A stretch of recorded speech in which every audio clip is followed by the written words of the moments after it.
Audio Jungle.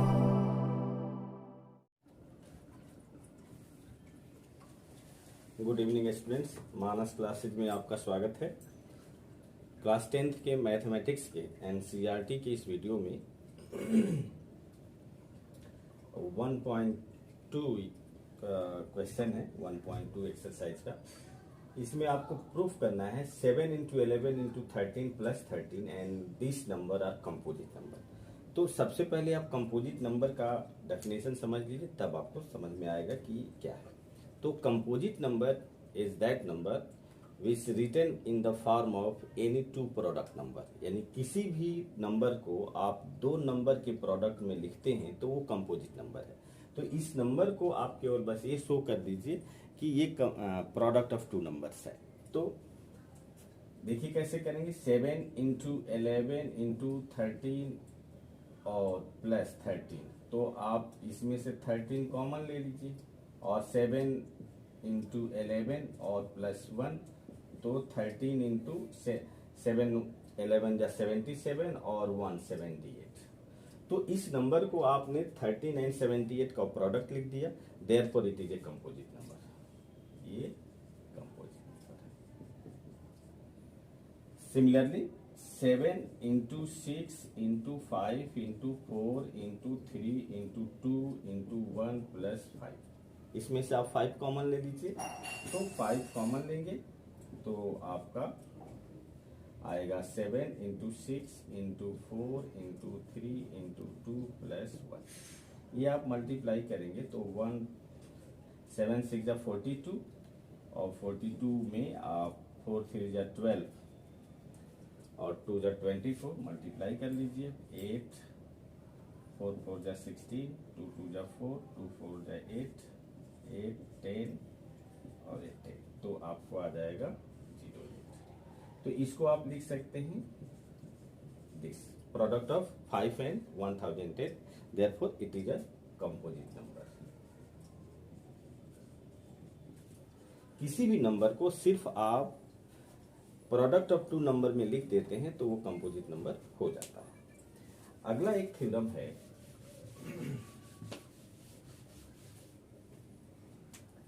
Theorem. ये theorem है, काफी इंपॉर्टेंट है। इसका यूज आता है कि अगर if P divides A square, समझिएगा, अगर P ए स्क्वायर को डिवाइड कर रहा है तो P डिवाइड्स ए, यानी ये स्क्वायर को डिवाइड कर रहा है तो ए को भी डिवाइड करेगा। इसी का यूज करके हम प्रूफ करेंगे कि √2, आपको प्रूफ करना है to proof √2 is irrational number. आपको प्रूफ करना है कि √2 एक इरेशनल नंबर है। तो सबसे पहले आप मान लीजिए कि √2 एक रेशनल नंबर है। हम इसको कॉन्ट्राडिक्ट से प्रूफ करेंगे, यानी जो आप मानते हैं लास्ट में वो नहीं होता है, तो हम मान लेते हैं कि अपना जो एजम्पशन है वो रॉन्ग है। और फिर ऐसे यहाँ लेट √2 इज रेशनल नंबर, √2 को रेशनल नंबर मान लीजिए। और रेशनल नंबर की डेफिनेशन के अनुसार अगर क्या है, आप उसको a by b के फॉर्म में लिख सकते हैं, where a and b are coprime. तो then √2 equal to a and b, where a and b are coprime. अब स्क्वायर ऑन बोथ साइड कीजिए, ऑन बोथ साइड, यानी दोनों तरफ स्क्वायर कर दीजिए। तो क्या हो जाएगा, 2 equal to a square by b square, या 2b स्क्वायर बराबर a स्क्वायर। अब यहाँ देखिए 2b square equal to a square, इसका मतलब क्या हुआ कि a square is divide by 2, which means a square divide by 2, that is a divides by 2। ये हो गया। इसको इक्वेशन 1 मान लीजिए। अब आप यहां मान लीजिए late a equal to 2c, तो 2b² इक्वल टू 2c का स्क्वायर, तो क्या हो जाएगा 2b² बराबर 4c², 2 करेंगे तो b² बराबर 2a²। अब यहां क्या है, b² is divide by 2, that is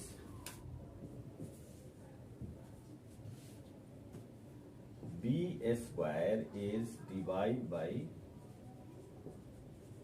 2, that is b is divided by 2। अब देखिए a भी 2 से डिवाइड आपने प्रूफ किया और b भी डिवाइड आपने 2 से प्रूफ किया। इसका मतलब क्या हुआ कि 2 is a common factor of a and b, which means 2 is a common factor of A and B, और क्या है which is contradicts,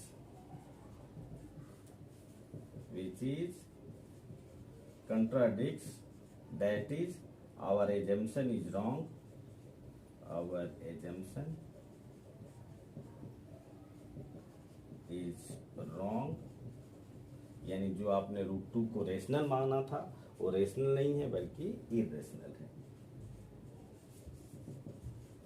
√2 is irrational. Student इसी तरह से यदि आपको प्रूफ करना हो कि √3 इज इरेशनल नंबर, तो सिर्फ आप √3 इक्वल टू a/b मान लीजिए, स्क्वायर कर लीजिए, यहाँ b² बराबर आपको 3c² आएगा। फिर आप जब इसको करेंगे 2c को 3c मानेंगे तो फिर वो 9c² आ जाएगा, और फिर लास्ट में 3 कॉमन फैक्टर आ जाएगा। तो इस तरह से आप ये प्रॉब्लम सॉल्व कर सकते हैं। ये काफ़ी इंपॉर्टेंट प्रॉब्लम है, एग्जाम में अक्सर पूछा जाता है। इस वीडियो में बस इतना ही, और अगले वीडियो में इससे भी इंपॉर्टेंट प्रॉब्लम लेके आएंगे। तब तक के लिए जय हिंद।